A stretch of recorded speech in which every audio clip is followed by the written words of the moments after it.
Townsend's Wonderworld, episode number 390/5, XD 1123, record 7487, TX TBA, Melbourne, Sydney, Brisbane and Adelaide.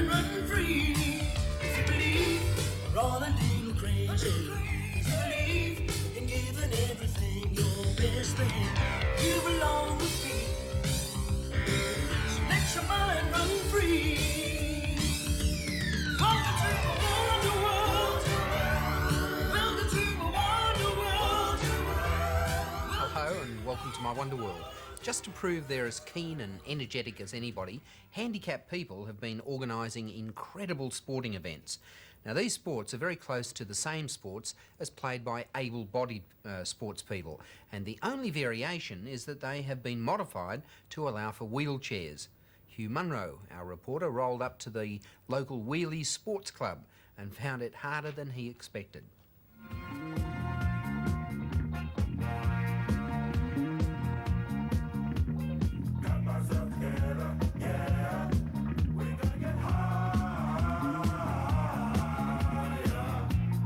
The Junior Wheelchair Sports Association is for athletes aged 18 years and under. They meet every fortnight for about 3 hours of playing different kinds of sport.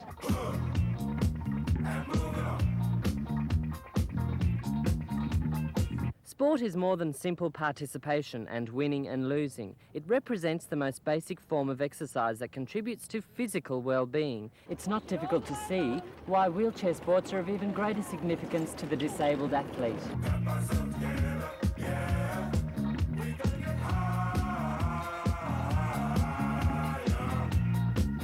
The events include track and field. There are special allowances made for the different disabilities, so that all is fair in the scoring. It's very important that the events are still competitive. Did you feel a bit shy about coming to do sports with other people? Yeah, very. How did you get over that shyness? I came to know most of the people, and they're just friends now, and I'm not shy.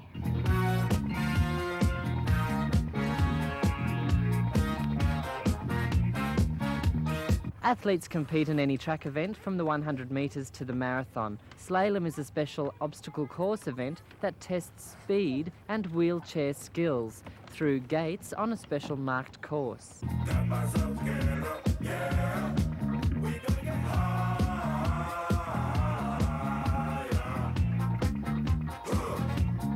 Many people are disabled through accidents in which the spinal cord is damaged, causing partial or complete paralysis. Now, if your spinal cord is damaged from the waist, then you'll be paralysed from the waist down, but you will have complete use of your arms.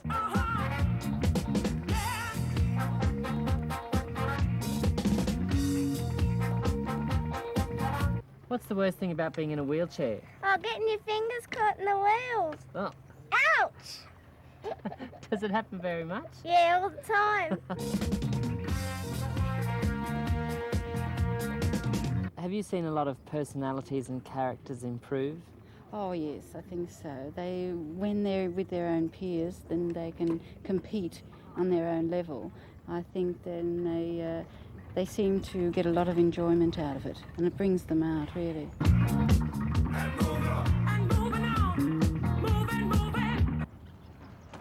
Well, let me tell you, this is no easy task. Pushing yourself around in a wheelchair is hard and exhausting work. It takes a lot of practice and balance to manoeuvre the chair. This really is a competitive sport that takes skill and determination.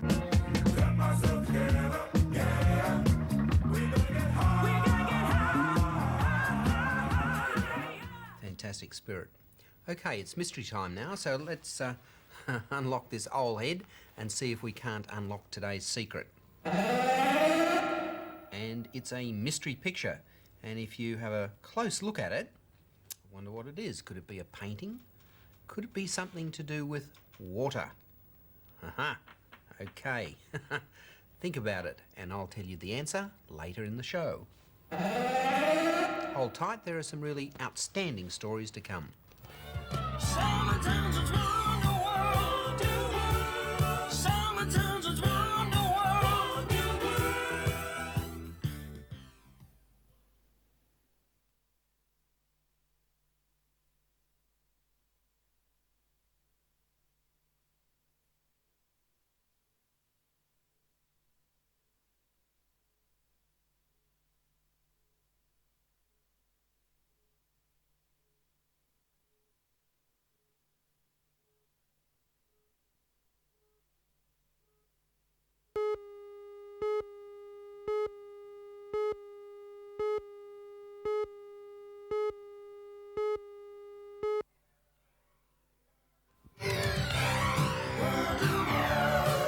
Today's Wacko, and Elizabeth Poole is today's Wacko, and here's why. She writes in saying, "Dear Simon, on my holiday I went to Ocean Park in Hong Kong and I was one of the lucky kids who was called out to kiss a killer whale." Now, I think that's wacky, don't you? Wow, that's wacky! That is indeed wacky, Elizabeth. What a wacky thing to do on a holiday. I'm going to send you something appropriate. This is a blow-up surf shark. It comes from Kiddie Safe Products, which I think is really suitable for you. And also this set of Australian knowledge books.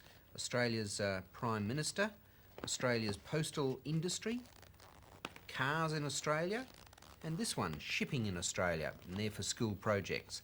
And I hope you get something out of that. Thanks for being so wacky, Elizabeth. Right, on with the show. Ever driven into the city at night and suddenly realised how beautiful the neon signs are? It's like fairyland. Now, these signs are made from glass tubes, which are filled with neon gas, and they glow when electricity is passed through the gas. The problem is that they're expensive to run, and your sign is limited to what you can do with glass tubing. Until now, that is. An ingenious young man has come up with a far more flexible material, and Carol and me found out it's also fun.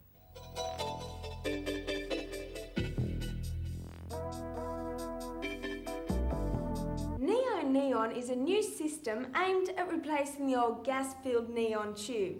You could say it's set to light up our lives.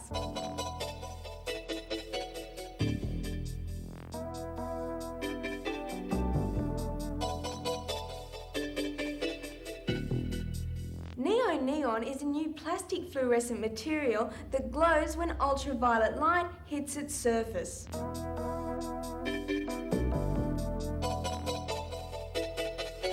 The plastic material comes in 4 different thicknesses and a rainbow of colours, so it can be used to make a whole variety of signs and pictures for advertising purposes.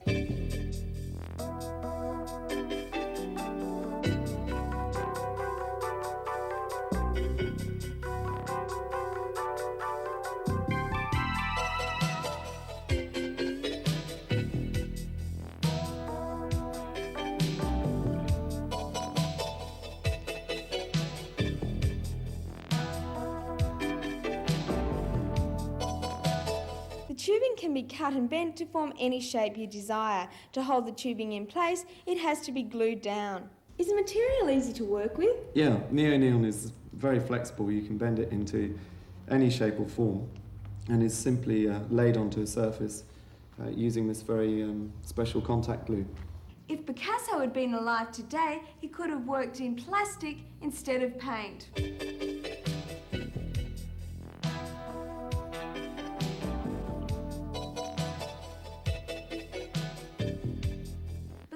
Material is not just good for making signs, it's also great fun to play with.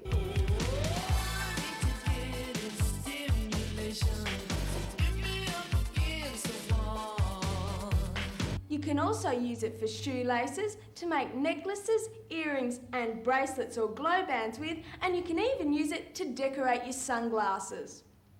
What are the advantages of this new material? Well, it's plastic material, so it's safe to use. It's not like the traditional medium, which is glass. And the running costs are very much less because it runs off an ordinary fluorescent fitting.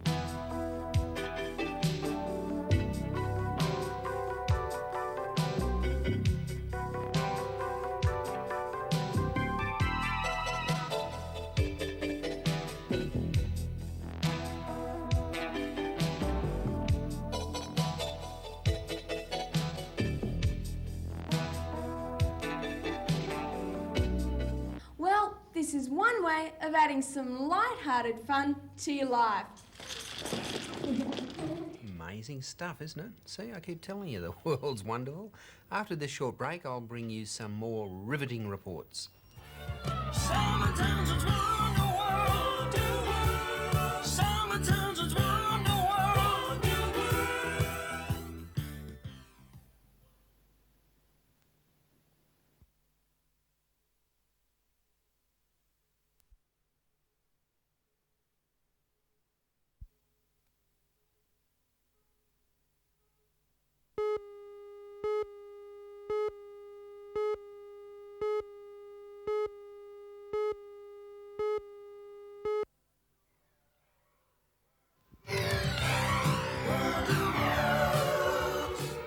In Kalgoorlie, you can drink from a statue's water bag. There it is, the bubbler, sticking out of the water bag. Kalgoorlie's an amazing place, I can tell you. And now for some music. And here's a fun clip. This clip was made by Wonderworld quite some time ago, but it's still great today. This is a real classic. It's Old 55 with Two Faces Have I, and you'll really like it, promise.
Right, today's achiever now, and Kelly Ackerman is today's achiever.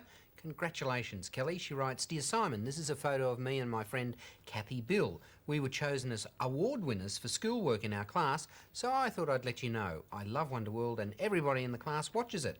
Thank you for such a great show. Oh, thank you. Here for you is an Achievers Award, and I've signed it and filled it in for you, Kelly Ackerman, for doing well at school. There's my signature. And also, here's something else. This is for you. It's a beautiful gummy bear. It comes from the company called Fisher-Price, and you put it at the end of your bed and will be your companion for life.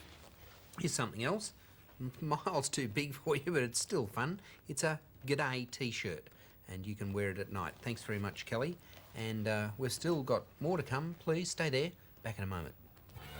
Simon Townsend's Wonder World. Simon Townsend's Wonder World.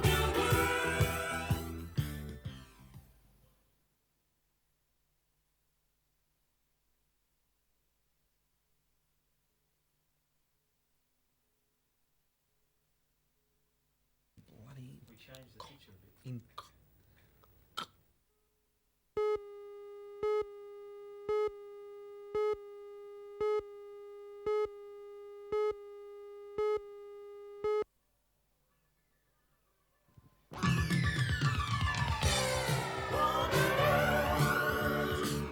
Australia's biggest bark picture, 12 metres long and 2.5 metres high. Look at it, the size of it in relation to those people. Isn't that giant? Woo-hoo. Okay, talking of pictures, and our mystery picture that popped up out of the empty head, who understood what the picture was all about? Lots of blue with a white streak down the middle. Did you get it? Have another look at it there. And as we pull back, it's revealed that it's a fountain, a spout of water on Lake Burley Griffin in Canberra. Fantastic place. Yeah, love it. Philately is the art of collecting stamps. And boy, is it an art when you really get into it. There are so many fascinating little things about stamps which are crucially important to a philatelist. Now, there are things like the number of perforations around a stamp and the shape of the watermark on the paper on which the stamp is printed and how carefully the postal worker has, cancelled the stamp with his ink stamp. Now, Moira McLean went stamping with an expert.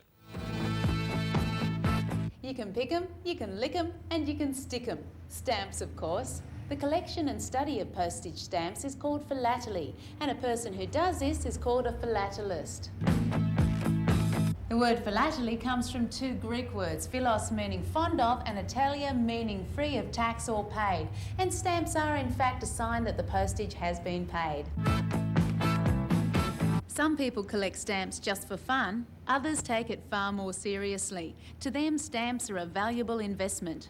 How much a stamp is worth depends on how hard it is to find. Now, many stamps are only worth about 10 cents because they've been printed by the million. And in fact, you can buy them in bulk. For instance, this bag full, there's about 10,000 in it, would only cost you $30. But this very special stamp here, the £1 kangaroo issued back in 1915, is now worth over $200.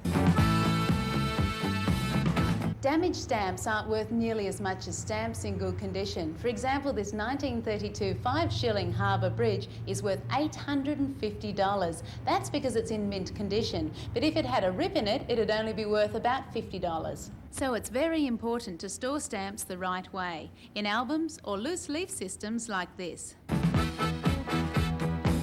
Collectors get their stamps in 3 different ways. Used stamps can be got from the front of envelopes, which cost absolutely nothing. Or you can buy brand new or mint stamps from the post office. And then there are special stamp shops like this one where collectors can not only buy stamps but sell them too.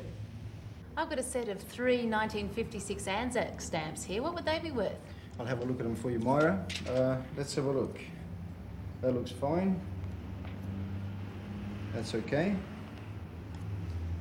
And that's pretty good too. So how much? They're worth $4. $4? I thought they'd be worth a fortune.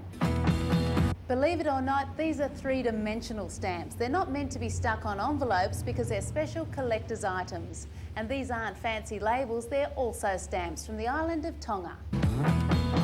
Philatelists collect not just stamps but envelopes as well. These are called first day covers and they're envelopes with a special design on them to celebrate the first day a new stamp is issued.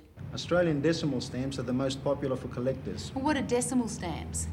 Stamps that have dollars and cents written on them. Why are they more popular than the others? Well, they started back in 1966 and the easiest to obtain. Right, and what are these ones here?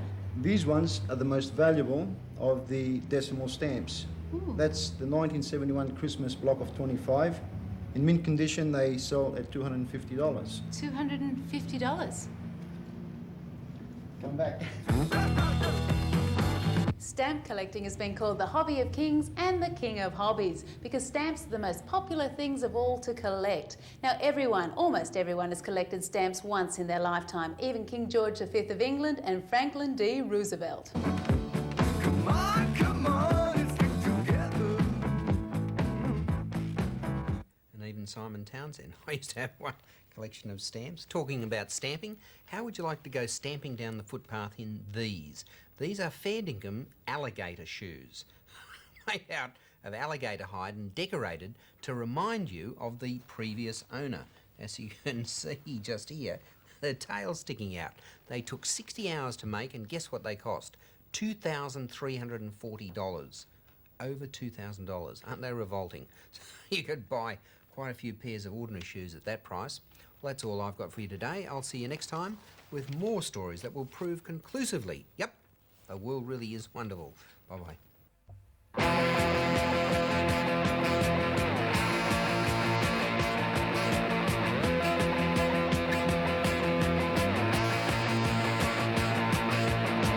Bam bam, mon ça se place, j'ai sur mon lit à bouffer sa langue en buvant dans mon whisky. Quant à moi, peu dormi, vie débris, mais j'ai dû dormir dans la gouttière où j'ai eu un flash.